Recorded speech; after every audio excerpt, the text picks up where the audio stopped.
বিশেষ অনুষ্ঠান কিতাপৰ কথা লেখকৰ কথা আপোনালোকক দিয়া প্ৰতিশ্ৰুতি মতেই আমি পুনৰ আহিছোঁ এজন আমাৰ মাজলৈ বিশিষ্ট অতিথিক লৈ আৰু সেই অতিথিজন কেৱল শিক্ষাবিদে নহয় সাহিত্য সমাজ সংস্কাৰৰ লগত তেওঁ জড়িত বহু অভিজ্ঞতাৰ পুষ্ট আমাৰ মাজত আছে আপোনালোকক চিনাকি কৰি দিবলৈ লৈছোঁ এয়া দিলীপ কুমাৰ নাথ ডাঙৰী আমাৰ মাজত থকা অতিথি দিলীপ নাথ ডাঙৰীক আমি যিটো বাৰে বাৰে কৈ আছোঁ যে আপোনালোকক আমি গৌৰৱ কৰিব পাৰোঁ আমাৰ দৈনন্দিন বাৰ্তা গোষ্ঠীৰ পৰা প্ৰকাশিত দৈনিক অসমীয়া কাকত দৈনন্দিন বাৰ্তা ইংৰাজী কাকত দা আছাম ৰাইজিং আৰু তিনিদিনীয়া কাকত দা আলোক প্ৰবন্ধন আৰু বিশেষকৈ আমাৰ এইবাৰ আপোনালোকে গমেই পাইছে ডক্টৰ ভূপেন হাজৰিকা সুধাকণ্ঠ আমাৰ মৰ্মৰ ভূপেন দাক লৈ আমি এটা বিশেষ আমাৰ আলোক প্ৰবন্ধনে এটা বিশেষ ইছ্যু আমাৰ আয়োজন কৰিছিলোঁ আমি পৰিৱেশন কৰিছিলোঁ এয়া আমাৰ এটা প্ৰয়াস এই আলোক প্ৰবন্ধনে মই আপোনাক আদৰণি জনাইছোঁ প্ৰথম ধন্যবাদ আৰু তোমালোকৰ ডিবি মানে চেনেললৈ মোৰ ফালৰ পৰা ধন্যবাদ জনাইছোঁ আৰু ভগৱন্তৰ শ্ৰীচৰণত প্ৰাৰ্থনা কৰিছোঁ যে এই চেনেলভাগিৰ উত্তৰ উন্নতি হওক আৰু আমাৰ দৈনিক অসমীয়া কাকত দৈনন্দিন বাৰ্তা বহুত ধন্যবাদ আৰু ইংৰাজী কাকত দা আছাম ৰাইজিং এয়া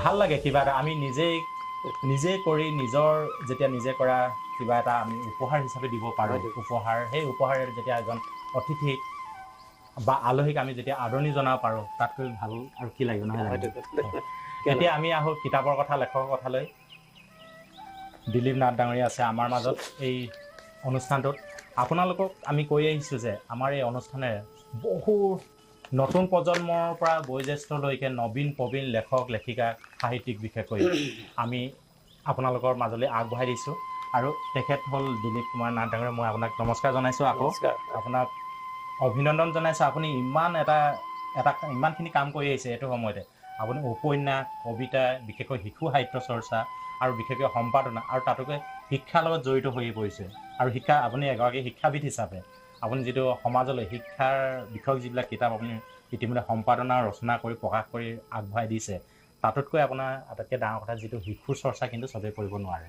এই ক্ষেত্ৰত আপুনি কওকচোন শিশুৰ মাজলৈ ইমান মাজত আপুনি থাকি যিটো বিদ্যালয়ৰ ছাত্ৰ ছাত্ৰীৰ লগত বা উচ্চতৰ মাধ্যমিক বিদ্যালয়ৰ ছাত্ৰ ছাত্ৰীৰ লগত বিশেষকৈ বিজ্ঞানৰ এজন আপুনি বিভাগৰ ব্যক্তি হিচাপে শিশু সাহিত্য চৰ্চাটো কেনেধৰণে আপুনি সোমাই পৰিলে মানে শিশুসকলটো এটা জাতিৰ এখন দেশৰ এখন সমাজৰ তেওঁলোক সম্পদ হয় গতিকে তেওঁলোক প্ৰাৰম্ভিক অৱস্থাৰ পৰা যদি মানে চৰিত্ৰ নিৰ্মাণত নাহে সৎ স্বভাৱৰ যদি নহয় তেতিয়াহ'লে আমি সমাজে তেওঁলোকৰ পৰা যিটো বিচাৰিম আশানুৰূপ নাপাম তেনেকুৱা এটা দৃষ্টিকোণ ৰাখি আচলতে শিশুৰ ওচৰত যিটো অনুশিক্ষাটো শিশুৰ কাৰণে প্ৰয়োজন নহয় জানো প্ৰয়োজন হয় তেনেকুৱা এটা দৃষ্টিকোণ ৰাখি মানে উঠি অহা শিশু যিমানখিনি পাৰোঁ মোৰ ফালৰ পৰা সামান্যতম হ'লেও সেইকাৰণে মানে শিশু সাহিত্যৰ দিশতো মই অকণমান কলম ধৰিছোঁ আৰু অলপমান আপোনাৰ এতিয়ালৈকে মোৰ মানে সেই অজলা ককাৰ সাধু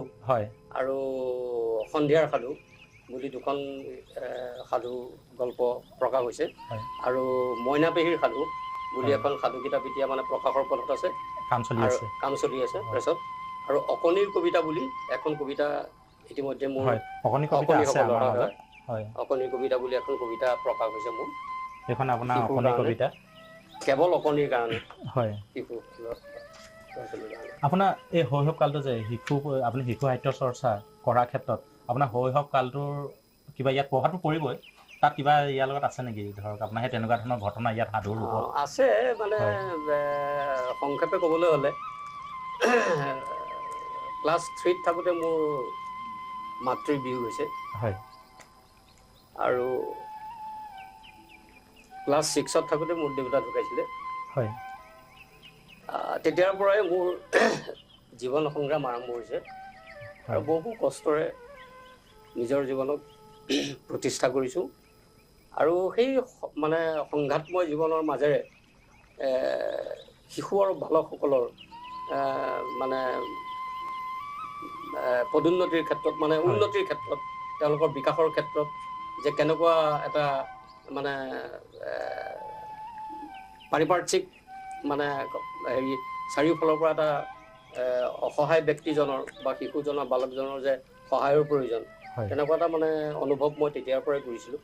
আৰু মোৰ শিশু সাহিত্যৰ যিমানখিনি পাৰিছোঁ সৃষ্টিত, সেই তেনেকুৱা কিছুমান কথাও মোৰ মানে হেৰি আহিছে আৰু। হয়, আমি যদি এতিয়া এটা কথা কওঁ, আপোনাৰ অসমীয়া কবিতাখন মোৰ হাতত আছে, মই আপোনাক দিছোঁ। ইয়াৰ পৰা যদি এটা কবিতা আপোনাক পাঠ কৰি দিব শুনা, আমাৰ যিখিনি শিশু দৰ্শকৰ কাৰণে। হয়, ইয়াৰ পিছত আৰু বহুত কথা আছে শিশু সাহিত্যৰ বিষয়ে। এতিয়া মই মেলোতে এটা কবিতা ওলাইছে, কবিতাটো আৰু নিজৰে সৃষ্টি, হয়, গোটেইখিনি মোৰ মানে সন্তানৰ নিচিনা। হয়, তথাপি মেলোতে এটা কবিতা ওলাইছে, সেইটোকে মই পাঠ কৰিব ওলাইছোঁ বাৰু। হয়, লাচিত, শিশুসকলৰ কাৰণে আমাৰ লাচিতৰ আদৰ্শ, বালকসকলৰ কাৰণে, সকলোৰে কাৰণে লাচিতৰ আদৰ্শ প্ৰেৰণাৰ প্ৰতীক। মানে লাচিত আমাৰ প্ৰেৰণাৰ প্ৰতীক নহয় জানো? প্ৰেৰণাৰ প্ৰতীক গোটেই জাতিটোৰ কাৰণে, আৰু শিশুসকলৰ কাৰণে, বালকৰ কাৰণেতো অতিকে প্ৰয়োজন। তো সেই লাচিতৰ কবিতা এফাঁকি পাঠ কৰিছোঁ। জয়ধ্বজ সিংহ হাৰি যুঁজত সন্ধি কৰিলে মোগলৰ লগত, আহোম ৰজা দুৰ্বল দেখি মোগলে নাছিলে মূৰত উঠি, শত্ৰু শিবিৰ হ'ল ধনী ৰজা চক্ৰধ্বজ উঠিল জ্বলি, কলং ভৰলীৰ পশ্চিমৰ মাটি ৰজাই ক'লে নিদিওঁ বুলি, সন্ধিৰ চৰ্ত ভংগ কৰি পুনৰ যুদ্ধ আনিলে মাতি। 1671 চন লাচিত বৰফুকনে কৰিলে পণ, হয় মাৰিম নহয় মৰিম, মোগলক অসম ল'ব নিদিম।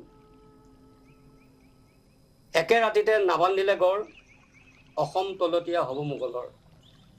লাচিতে হেংদাং ল'লে তুলি, এলেহুৱা মোমায়েকক কাটিলে ডিঙি, দেশৰ বাবে ইতিহাস ৰচি মোগলক ৰুধিলে গড় মাৰি। আমি সৰুৰ পৰা শুনি আহিছোঁ যে পঢ়ি আহিছোঁ হয় নহয়, মোমাইতকৈ দেশতকৈ মোমাই ডাঙৰ নহয়।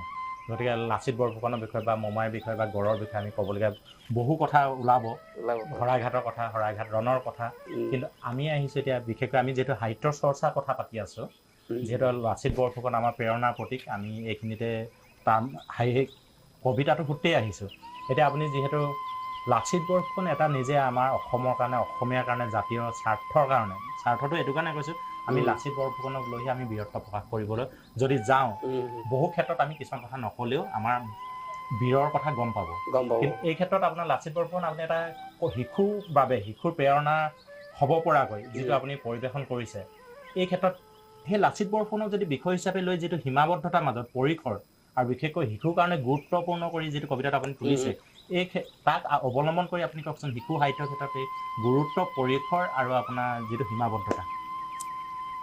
মানে কি ধৰক শিশুবিলাকৰ কাৰণেতো এতিয়া শব্দ চয়ন যিটো, হয়, শব্দ চয়নটো বহুত মানে সাৱধানতাৰ সৈতে কৰিব লগা হয়। আমি কঠিন শব্দ ব্যৱহাৰ কৰিব নোৱাৰিম, জতুৱা শব্দ যিমান পাৰোঁ আমি বৰ্জন কৰাটো ভাল। মানে তেওঁলোকে বুজি পোৱাকে আৰু নিৰ্ভুলভাৱে মানে শব্দ চয়ন কৰিব লাগিব। সেইকাৰণে শিশু সাহিত্য আচলতে ক'বলৈ গ'লে কঠিন, লিখাটো বা হেৰি কৰাটো, প্ৰকাশ কৰাটো বহুত কঠিন। লাচিত বৰফুকনটো আমাৰ জাতিৰ, মই ভাবোঁ একেবাৰে মানে প্ৰেৰণাৰ মানে মানে শীৰ্ষত আছে। কিয়, যেতিয়া মোগলক মানে নৰিয়া গাৰে তেওঁ যুঁজিছিল, সেই নৰিয়া গাৰে যুঁজাৰ সময়ত তেওঁ এনেকুৱা ৰণকৌশল তৈয়াৰ কৰিছিল, যিটো আজিৰ শিশু বা বালকে নাজানে। এনেকুৱা ৰণকৌশল তৈয়াৰ কৰিছিল যে তেওঁ মান কচুৰে বন্দুক সাজি কিছুমান পুতলা বনাই, পুতলাৰে সৈনিক সাজি, মানে ভটিয়নি সোঁতত নৌকাবিলাক এৰি দিছিল।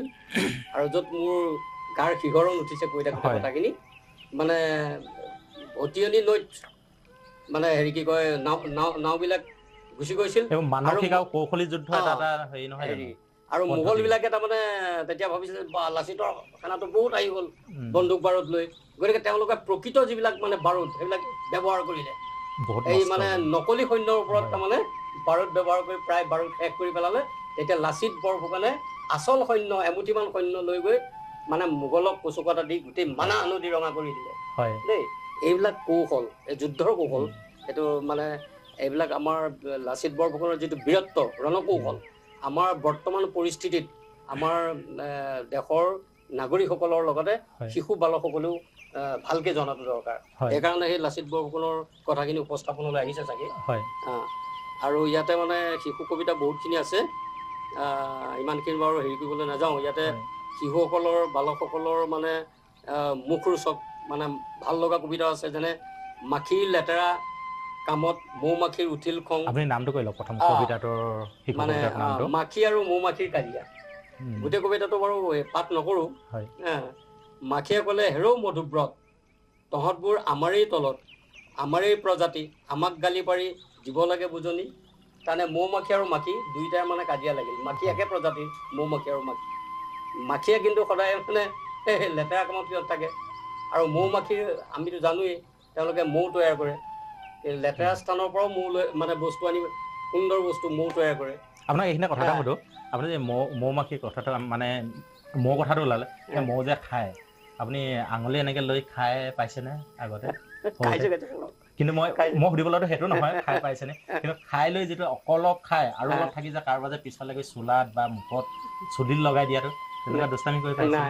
এনেকুৱা ধৰণৰ নাই, তেনেকুৱা ধৰণৰ সাধাৰণতে ক'লে কি হ'ব এতিয়া, স্বীকাৰ কৰা অস্বীকাৰ কৰা একেই কথা হৈ থাকিলে। তেনেকেই ধৰক জিভাৰ জুতি, ৰজাৰ কাম, মই অকণি, এইটো এটা হৈছে মই অকণি এটা গীতেই মই লিখিছিলোঁ। এইটো মইনা পাৰিজাতত গীতটো হেৰি হৈছে, পৰিৱেশন হৈছে সাময়িক গীত হিচাপে। মই অকণি, বুলবুলি, নিজান জেগাত বহি, এনেকৈ লিখা হৈছে। আমি এতিয়া পাতি আছোঁ শিশু সাহিত্যৰ কথা, আৰু বহু কথা আছে। এটা আমি এতিয়া ল'ব লৈছোঁ বাণিজ্যিক বিৰতিৰ পিছত আমি তেখেতৰ বহুত গোটেই এটা কৰ্ম পৰিসৰৰ কথা আমি আলোচনা কৰিম। আপোনালোকৰ মাজত তেখেতে বহলাই ক'ব, গতিকে আপোনালোকে চাই থাকক লেখকৰ কথা, কিতাপৰ কথা।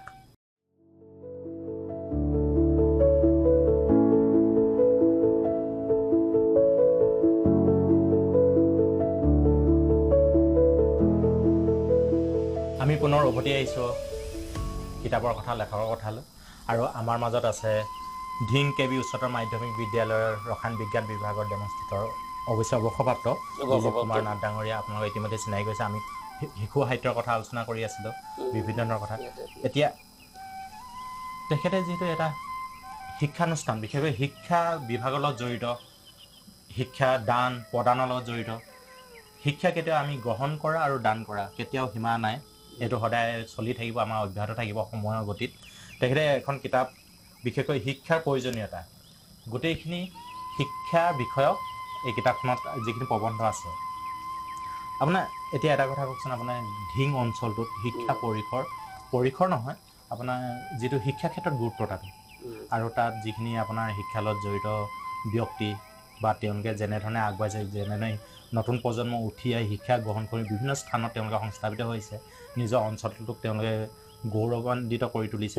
তেনেকুৱা ধৰণৰ আপোনাৰ যিখিনি অভিজ্ঞতা, যিখিনি আপুনি কৰি আছে, আৰু বিশেষকৈ আপুনি আচলতে নিজেই যেতিয়া চাকি বা মম হৈ পোহৰ বিলাই নহয়, পোহৰটো গম নাপায়, তলত কিন্তু যিহেতু আন্ধাৰ থাকে, সেই আন্ধাৰখিনি আপোনাৰ সদায় আমাৰ কাৰণে কিন্তু আশীৰ্বাদ বুলি ধৰি লোৱা হয়।